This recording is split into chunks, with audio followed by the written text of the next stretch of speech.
বেড়েছে, কিন্তু নামাজের চরিত্রের পরিবর্তন হয় না। একদিকে দেখা যায় নামাজি নামাজ পড়ে, আর একদিকে দেখা যায় সুদের ব্যবসাও চালায়। নামাজি আবার নামাজ পড়ে, তার বাড়ির মধ্যে নেশার ট্যাবলেটও বিক্রি চলে। নামাজি নামাজ পড়ে, সুদ খায়, ঘুষ খায়।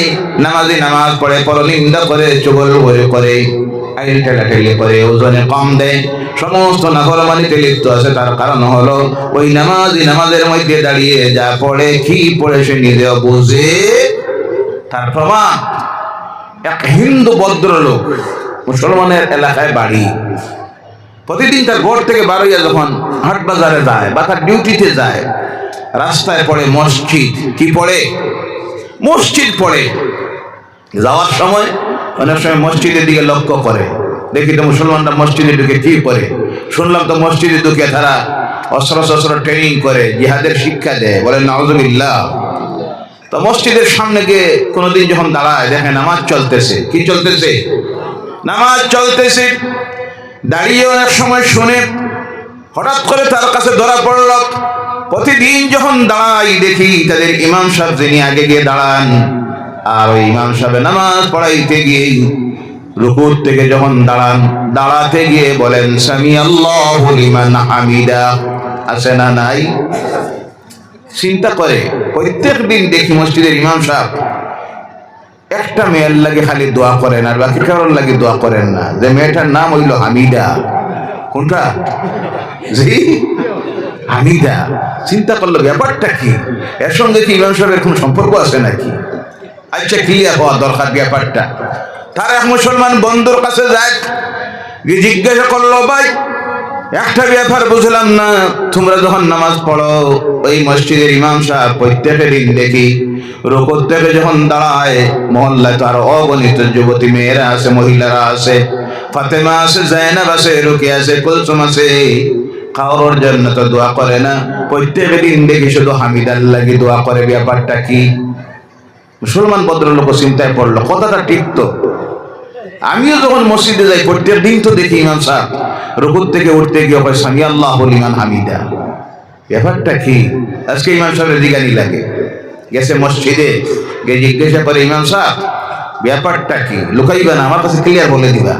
হামিদাকে জিজ্ঞাসা, হামিদাকে অবস্থা দেখেন, মুসল্লি 25 বছর থেকে নামাজ পড়তেছে, সামি আল্লাহু লিমান হামিদার অর্থ জানে না। এমন মুসল্লি আছে না নাই? জি, সারা জিন্দেগি যদি নামাজ পড়ে এর চরিত্র ঠিক হবে, কারণ কি পড়তেছে সে নিজেই জানে না, সে নিজেই বুঝে না, ধারাবাহিকতায় চলতেছে, ওই তো চলতেছে। এর কারণে নামাজ চলে, এই নামাজের চরিত্রের পরিবর্তন করে। ইমাম সাহেব চিন্তায় পড়লেন, কি জিজ্ঞাসা করেন আপনি? বলে, ইমাম সাহেব প্রতিদিন যখন নামাজের মধ্যে আসলে শুনি আপনি পড়েন সামি আল্লাহু লিমান হামিদা, এখানে কি আর কোনো কিছু পড়া যায় না? মেয়েটা খেয়ে বলুন। ইমাম সাহেব বললেন, ভাই দোষটা তোমারও নয় আর আমারও নয়। তুমি যদি আল্লাহর কালাম কোরআন জানতে, পড়তে, যদি বসতে নামাজে দাঁড়ালে কি পড়তে হয়, তাহলে তুমি এই প্রশ্নটা আমাকে করতে না, তুমি নিজেই বুঝে নিতে। এখানে কার গুণনা বলি বর্ণনা করা হয়, বর্ণনা করা হয় আল্লাহর গুণনা বলি। বলে সুবহানাল্লাহ। বাট তো সাহেব কমে গেল, সাউন্ড বাড়াও, একে এই দিনও ডিস্টার্ব দিছে। সুবহানাল্লাহ ওয়ালহামদুলিল্লাহ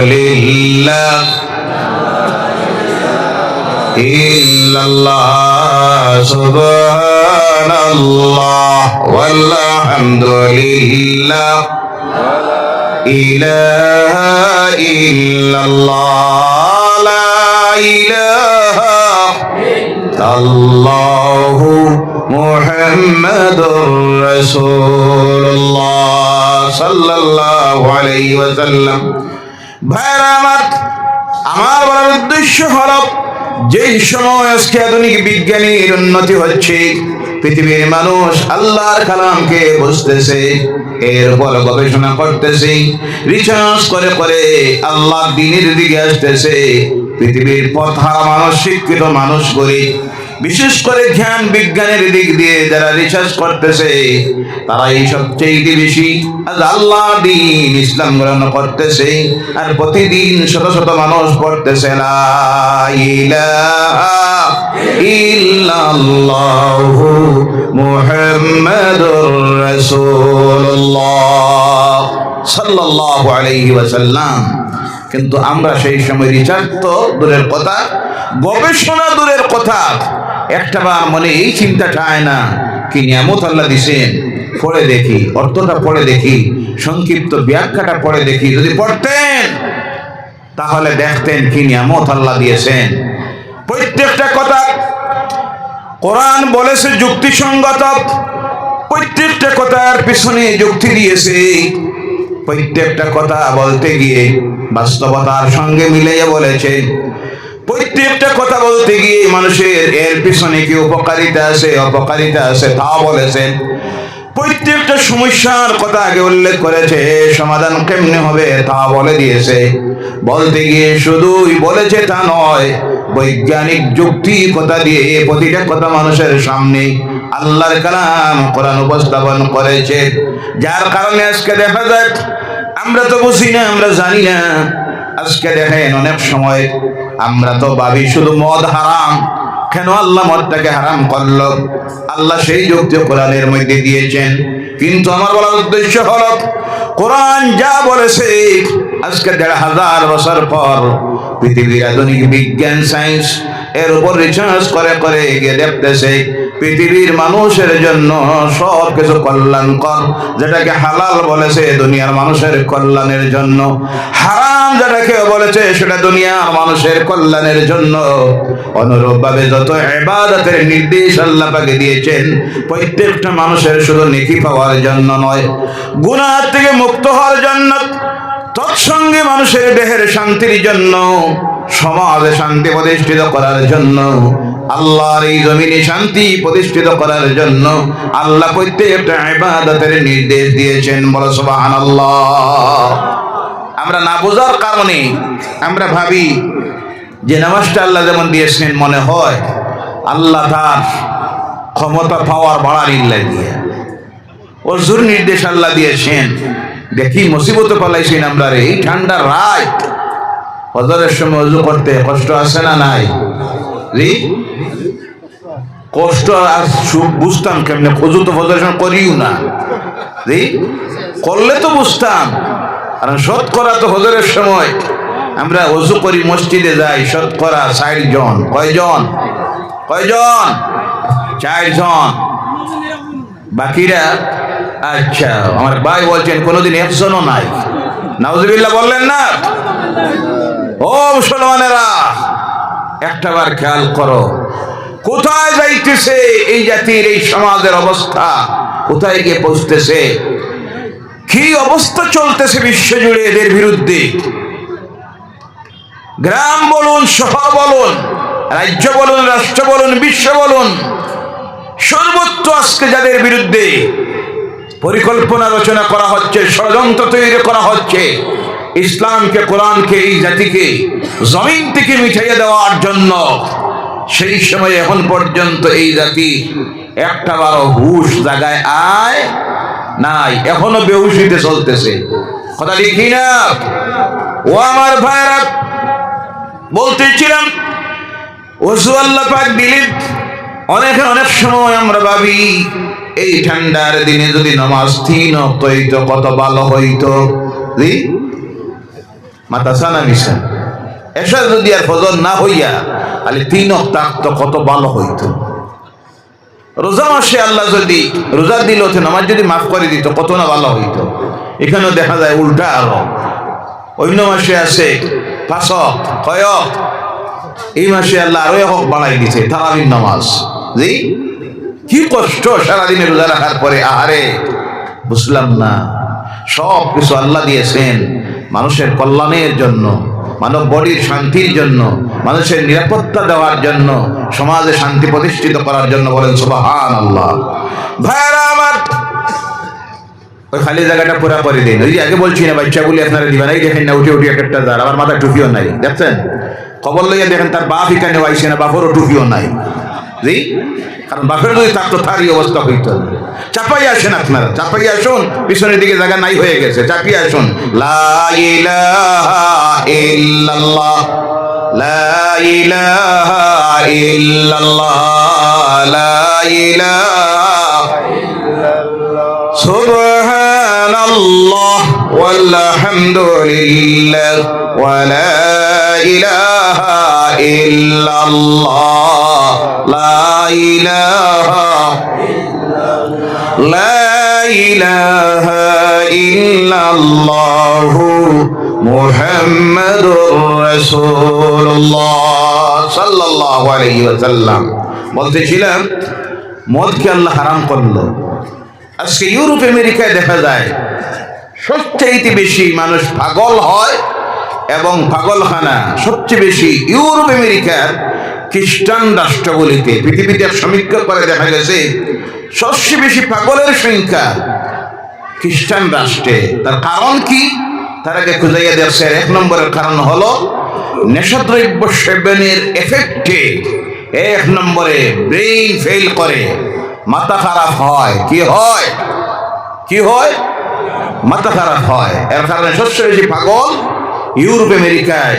কারণ মদ তো তাদের জন্য, আমরা যেভাবে পানি পান করি তারা তো মদ সেইভাবে খায়। বলুন নাউযুবিল্লাহি মিন যালিক। ওই পাগলখানায় দেখেন যে পাগলগুলি নিয়ে রাখা হয়। মাঝে দেখি এক আমেরিকান লেখক আল্লাহ রসুলের কয়েকটা সুন্নতের উপরে গবেষণা করে একটা বই লিখেছে, ইংরেজিতে বইটা। সেই বইয়ের মধ্যে লিখেছে যে লেখক সে কোনো মুসলমান নয়, একজন খ্রিস্টিয়ান গবেষক ডাক্তার। লিখতেছে ওই পাগলখানায় যে পাগলগুলি রাখা হয় এদেরকে মেডিসিন দিতে গিয়ে তারা কোনো অ্যান্টিবায়োটিক মেডিসিন বা অ্যালোপ্যাথিক কোনো মেডিসিন ব্যবহার করে না। তার কারণ এটা একটা সাইড এফেক্ট আছে। তো ব্যবস্থা করে কি লিখতেছে, ওই যে পাগলগুলি যেগুলি পাগলখানায় থাকে আমরা তাদেরকে রোজ 5 বার, কয়বার? কথা বলবেন, কয়বার?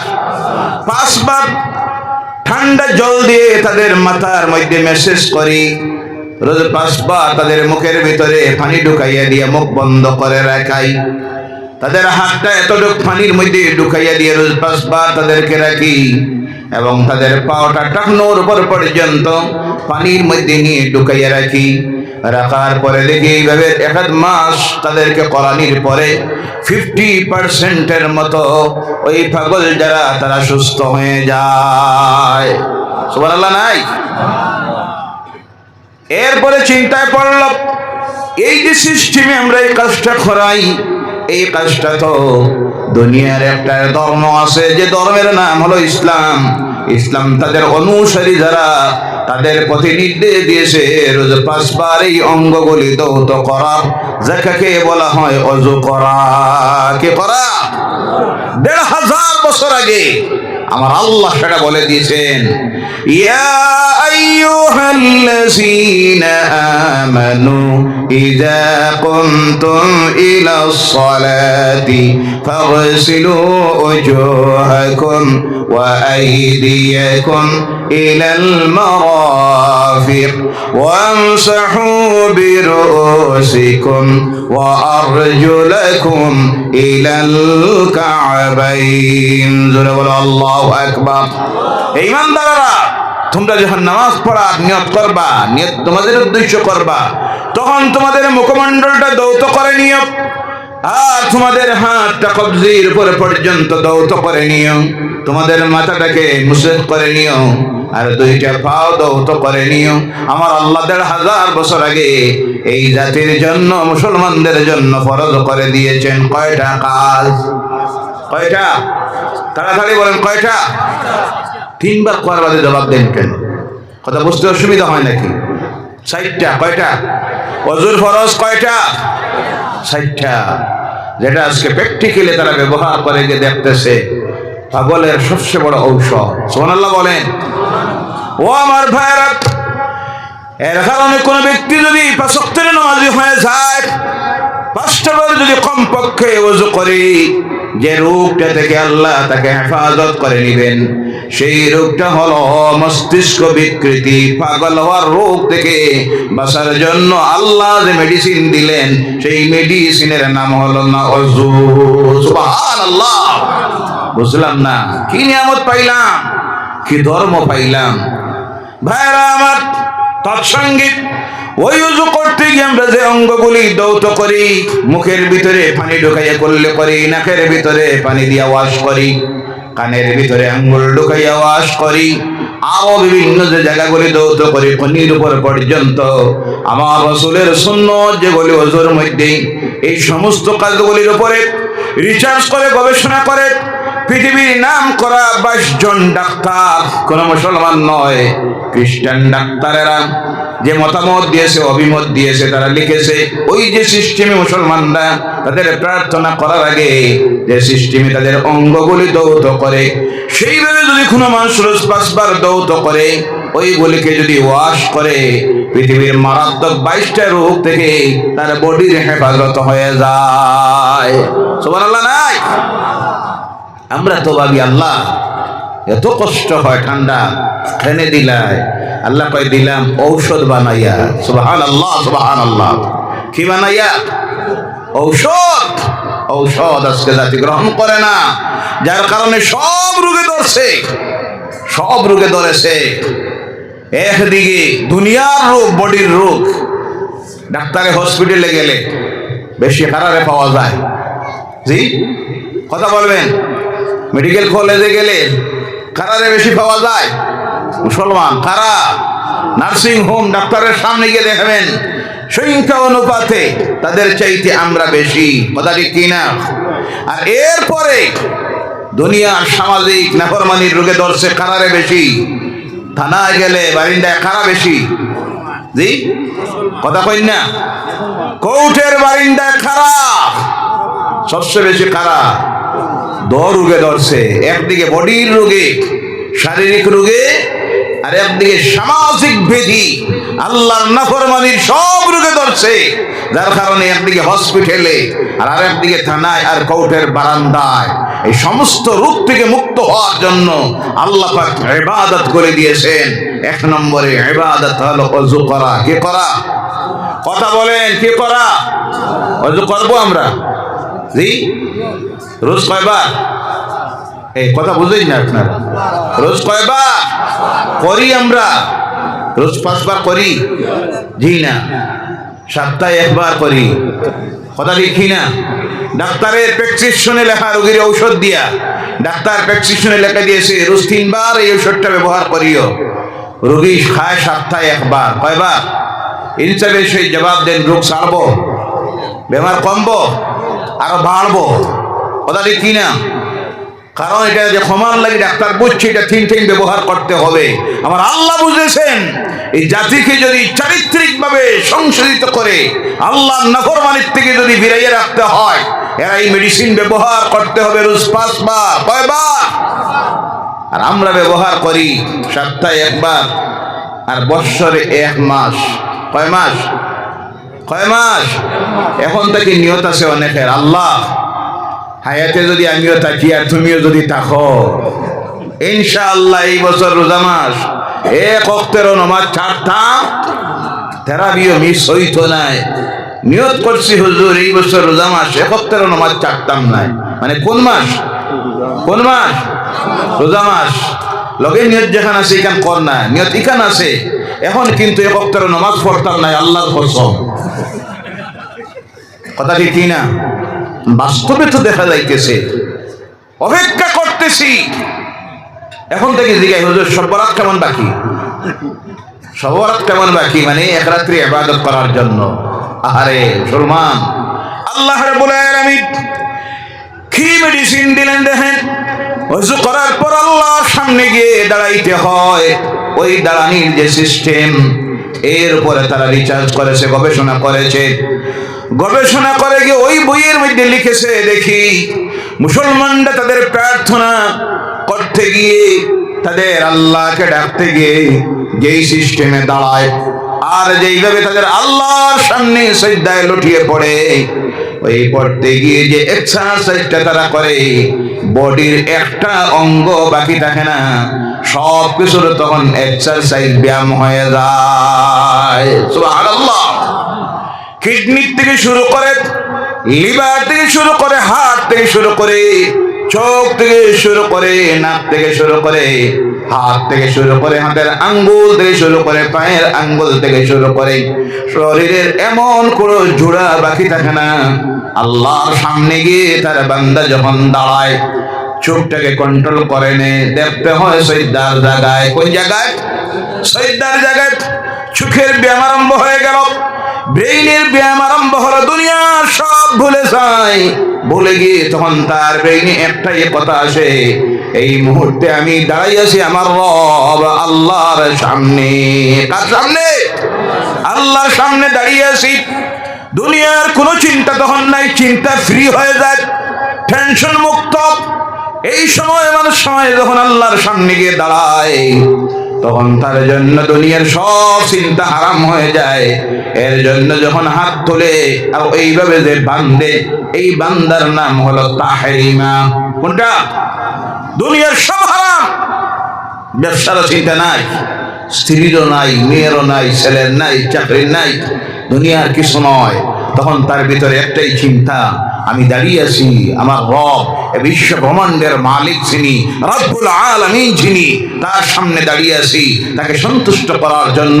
এর জন্যই নামাজ মানুষকে টেনশন মুক্ত বানাইয়া দেয়। বলে সুবহানাল্লাহ। এই নামাজের উপরে গবেষণা করে করে গিয়ে তারা লিখতেছে, মুসলমানরা যে সিস্টেমে তাদের ইবাদত করে, প্রার্থনা করে, তাদের স্রষ্টার সামনে লুটিয়ে পড়ে যে এইভাবে রোজ 5 বার। কয়বার? 5 বার। তারা তো জানে না, তারা তো ভাবে আমরা সবে রোজ 5 বার লুটাইয়ে পড়ি, কিন্তু আমাদের হালত তো তারা জানে না। আমাদের মধ্যে শতকরা 1 জন রোজ 5 বার নামাজ পড়ে, 99টা হইল বেনমাজি। কি নমাজি? আপনাদের এলাকা নাই, হাইলাকান্দি ডিস্ট্রিক্টে নাই। আলহামদুলিল্লাহ। জি, ও আলহামদুলিল্লাহ। আলহামদুলিল্লাহ কইতে দেখি ভয় লাগে। জি আছে, এদিকে কিছু আছে মাঝে মধ্যে, কিন্তু আজকের মাহফিলে যারা, তারা নাই। বলুন আলহামদুলিল্লাহ। ও আমার ভাইয়েরা, মুসলমানেরা, একবার গভীরে চিন্তা করুন, গভীরে চিন্তা করুন। আল্লাহ পাক কি নিয়ামত দিল, কি ধর্ম দিল। প্রত্যেকটা ইবাদতের পিছনে যুক্তি আল্লাহ দিয়েছেন। প্রত্যেকটা ইবাদত দেওয়ার উদ্দেশ্য হলো মানুষের বডির হেফাজত, সমাজে শান্তি, মানবের হৃদয়ে শান্তি। এর জন্য তো আমাদের ধর্মের নাম হলো ইসলাম। ইসলাম শব্দের অর্থ হলো শান্তি, অর্থাৎ ইসলাম যা নির্দেশ দেয় দুনিয়ার মানুষকে, প্রত্যেকটা মানব সমাজে শান্তি দেওয়ার জন্য, যাকে আল্লাহ প্রেরণ করেছিলেন এই পৃথিবীর মানুষের কাছে শান্তি দেওয়ার জন্য, তিনি হলেন কে? আল্লাহ পাক বলছেন, ওয়ামা আরসালনাকা ইল্লা রাহমাতাল লিল আলামিন। জোরে বলো আল্লাহু আকবার। বিশ্ব মানুষের জন্য যাকে করুণা হিসাবে, শান্তি হিসাবে প্রেরণ করা হয়েছে, আল্লাহর সৃষ্টির কুল মাখলুকের জন্য, তিনি হলেন মুহাম্মদুর রাসূলুল্লাহ সাল্লাল্লাহু আলাইহি ওয়াসাল্লাম। ইসলাম শান্তি চায়, ইসলাম শান্তি, ইসলাম শান্তির ধর্ম। বক্তব্য দেয় অনেকে, মুহাম্মদ সাল্লাল্লাহু আলাইহি সাল্লাম এসেছিলেন শান্তি দেওয়ার জন্য, কোরআন এসেছে শান্তি দেওয়ার জন্য।